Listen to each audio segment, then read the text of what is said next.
तो जो पूछा गया था ड्यूरिंग द प्रोसीडिंग्स कि आप इसकी मुखालिफत कर रहे हैं और आपको भी इससे फ़ायदा हो जाएगा, तो खान साहब ने कहा मैं अपना फ़ायदा नहीं देख रहा, मैं कौम और मुल्क का ही फ़ायदा देख रहा हूँ। कि होना तो यही चाहिए कि अगर कोई 50 करोड़ से ज़्यादा की भी करप्शन करे तो उसके ख़िलाफ़ भी, इन्हीं नेब के कम भी करप्शन करे तो उनके ख़िलाफ़ भी केस चलने चाहिए। हाल तो आज के फैसले से तो एक हो गया था खान साहब के ख़िलाफ़ जो तोशाखाना 2 का केस बनाया था, जिसमें मैक्सिमम 3.5-4 करोड़ रुपए की एक पर्सनल गेन की एलिगेशन लगी थी, वो केस तो नेब का ख़त्म हो गया। और ईमन अलकादर वाला केस भी आलमोस्ट ख़त्म है। उसकी रीज़न यही है कि इस कानून में यही लिखा हुआ था, 2 चीज़ें बड़ी सरीहन के साथ थी। एक ये कि जो कैबिनेट का डिसीजन होगा वो इम्यून होगा, उसके ख़िलाफ़ कोई केस नहीं बनेगा नेब का।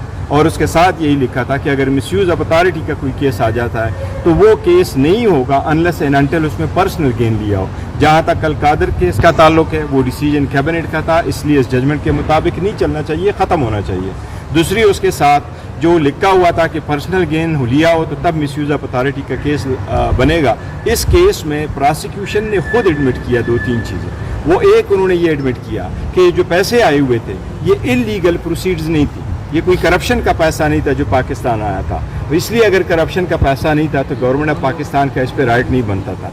दूसरी, प्रोसिक्यूशन ने खुद एडमिट किया कि इसमें खान साहब ने कोई पर्सनल गेन नहीं लिया है। और कल जब इवन से डिसीजन के आने से पहले 265K की एप्लीकेशन मूव हो रही थी और उनके वकला आर्गू कर रहे थे, तो वकीलों ने भी ये कहा था कि ये पर्सनल गेन का केस नहीं है कि किसी इसमें करप्शन हुई हो, किसी ने पैसे लिए हैं, ये वो मिसयूज़ ऑफ अथॉरिटी का केस है। तो इसलिए मैं समझता हूँ सुप्रीम कोर्ट की डिसीजन के मुताबिक अब दोनों केस ख़त्म है। मेरिट पे अलकादर अब ख़त्म होना चाहिए और जो तोशाखाना 2 है वो केस चल ही नहीं सकता। इस केस के बाद आप समझते हैं कि जो बुशरा बीबी है वो रिहा हो सकती है? बुशरा बीबी के खिलाफ तो उन्होंने टेक्निकल क्या वैल्यूएशन इसकी बनेगी? केस जो लगाया था वो यही था। बीबी का जो नाम है वो तोशाखाना की लिस्ट में नहीं था, तोशाखाना की गिफ्ट की लिस्ट में नहीं था, उन्होंने पैसे नहीं दिए थे, उन्होंने पैसे नहीं लिए थे, बीबी ने उसके टैक्स अमाउंट जमा नहीं किए थे। अलकादर का जो तोशाखाना का केस चल रहा था इलेक्शन कमीशन में, उसमें केस जो चल रहा था उसमें बीबी का नाम नहीं था, हुमायूं दिलावर के केस में बीबी का नाम नहीं था। ये तो सिर्फ खान साहब को प्रेशराइज करने के लिए और उसके लिए ये सारा कुछ किया हुआ था। लेकिन अभी जो जजमेंट पे मैंने आपको कहा ये दोनों केसेस अब नहीं चल सकते। अलकादर केस इसलिए नहीं चल सकता कि अलकादर केस के लिए पूरा नए कानून जो सुप्रीम कोर्ट ने अपहोल्ड कर दिया, 2 चीज़ें का केस नेब में नहीं जा सकता।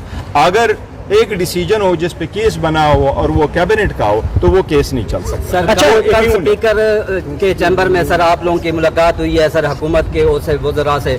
सर ये इमरान खान की ईमान पर हुआ है या इमरान खान? देखिए, हम कैबिनेट हम पार्लियामेंट में मौजूद है और पार्लियामेंट में जिस किस्म के लोग मौजूद है, हमारी स्ट्रांग रिजर्वेशन है, उसमें स्ट्रेंजर बैठे हैं, लेकिन हम वर्किंग रिलेशन उनके साथ टू दिस एक्सटेंड रखते हैं कि अगर बलूचिस्तान का इशू है तो उस पर पार्लियामान का इजलास होने चाहिए। जो गुफ्तगू है, डिबेट है, वो पार्लियामेंट में होने चाहिए। तो हमारा नुमाइंदा वक्त गया था जिसमें मैं था, असद कैसर साहब थे, डोगर साहब थे, गवर्नमेंट की तरफ से राना सनाउल्लाह साहब आए हुए थे और हनीफ अब्बासी साहब आए हुए थे। हमारी गुफ्तगू हुई थी, गवर्नमेंट ने कंसिडर किया था कि जी पार्लियामेंट को ब्रीफिंग दी जाए बाय आस्करी की आदत की तरफ से और इस पे फिर एक दिन की डिबेट हो, गवर्नमेंट कंसिडर करके हमें बताए। अच्छा, बैरिस्टर गौर साहब ये बताएं, हुमायूं दिलावर जो कि जज थे इमरान खान के खिलाफ उन्होंने फैसला दिया था, उसके खिलाफ एंटी करप्शन के थ्रू, देखिए वो मैंने सुना है आपके थ्रू कि उनके खिलाफ कोई हुआ है। मुझे नहीं पता कि वो जज के खिलाफ हो रहा है या उसकी फैमिली मेंबर के खिलाफ हो रहा है या उनकी कंपनी के खिलाफ होना चाहिए। अगर उसने हमारे खिलाफ डिसीजन दिया भी है, पाकिस्तान तहरीक इंसाफ पर्सनल वेंडेटा बिल्कुल बिलीव नहीं करते, हम किसी को टारगेट नहीं करते। हम अगर टारगेट करते होते तो दूसरे लोगों को करते जो हमारे खिलाफ वादमाब गवाह बने दूसरे हुए, उसके खिलाफ नहीं। लेकिन अगर किसी के खिलाफ कोई केस बनता है तो फिर कानून के मुताबिक। बैरिस्टर गौर साहब ये बताइएगा कि बड़े अरसे बाद कल DGISPR ने सवाल ले लीजिए सर, कल बड़े अरसे बाद DGISPR ने प्रेस कॉन्फ्रेंस की और पहली प्रेस कॉन्फ्रेंस बड़े अरसे बाद सुनी जिसमें उन्होंने फितना जमात और इंतशारी टोला नाम लिए बगैर कहा कि हमारा सियासत से कोई तल्लुक नहीं। देखिए अच्छी बात है, क्या कहती हैं, अच्छी बात है और होने भी चाहिए कि इनका किसी पॉलिटिकल पार्टी के साथ ताल्लुक नहीं होना चाहिए। मैं नहीं समझता किसी पॉलिटिकल पार्टी के साथ कोई ताल्लुक है और हम नहीं कहते इंतशारी टोला, वो हमें कह रहे हैं। हम एक पॉलिटिकल पार्टी हैं, पॉलिटिकल पार्टी अपना पॉलिटिकल स्ट्रगल कर रही हैं। लेकिन देखो ये कहना सिर्फ काफ़ी नहीं है कि सियासत में का ताल्लुक नहीं है। सियासत में ताल्लुक इन प्रैक्टिकल टर्म्स भी नहीं होना चाहिए। Sir, we have gotten a wonderful idea, पत्रकार हो आपके लिए भी कि अभी सरदार इसाक साहब की कोर्ट से हम आ रहे हैं, जिसमें सर आपको पता है जो लॉयर्स के साथ हर्डल की जाती हैं, जो आपके साथ भी हमें वहाँ पे, तो आज कोर्ट ने लोकल कमीशन अपॉइंट कर दिया है 3 कौंसल्स का। वो इमरान खान साहब की जो कोर्ट हेयरिंग है उसमें भी पेश होंगे, और जो हमारी मीटिंग्स होती हैं जिसमें पुलिस वाले होते हैं उनकी जगह लोकल कमीशन अपॉइंट किया है जो कि रिपोर्ट बैक करेगा।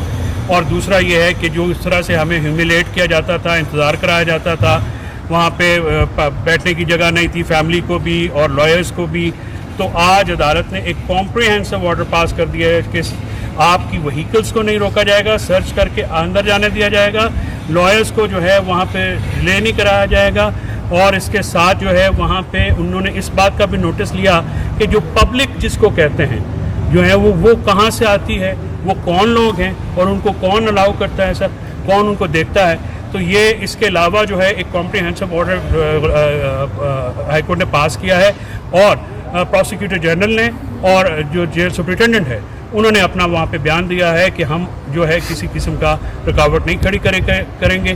तो सर ये आज जो हमारी डे टू डे जो एक मुसीबत है उसकी वो आज खात्मा हुआ है सर। ये अच्छी बात है, पर मैं ये कहूँगा अब सुप्रीम कोर्ट की जजमेंट के बाद दोनों केसेस खत्म होने चाहिए। कृष्ण गौर साहब ये बताइएगा कि फैसल चौधरी साहब आपके साथ हैं, फवाद चौधरी के बारे में आपकी क्या राय है? क्या वो पाकिस्तान तहरीक इंसाफ के जलसे में शिरकत करेंगे? अब देखो, पाकिस्तान के जलसे में शिरकत हम सारे लोगों को अपील करते हैं कि सारे लोग आ जाए, और इंशाल्लाह ताला जलसा होगा 8 तारीख को होगा, बहुत बड़ा जलसा होगा। मेरे पाकिस्तान के कोने में जहाँ जहाँ भी लोग हैं, खान साहब के टाइगरों से मेरी अपील है, ये खान साहब की रिहाई के लिए, ये नाइंसाफियों के ख़िलाफ़ है, जुबरी गुमशुदगियों के ख़िलाफ़ है, इस महंगाई के ख़िलाफ़ है, इसमें लाकानूनियत जो मुल्क में जारी है इसके ख़िलाफ़ है। काइंडली अपने ज़्यादा से ज़्यादा तादाद में आए। मैं कल 1-2 जगहों पे गया हुआ, दुकान में कोई 2 बंदे मुझे मिले, उसने कहा चेयरमैन साहब हम बहुत दूर रहते हैं लेकिन हम चल के आएंगे, लेकिन इंशाल्लाह ताला खान साहब के लिए आएंगे।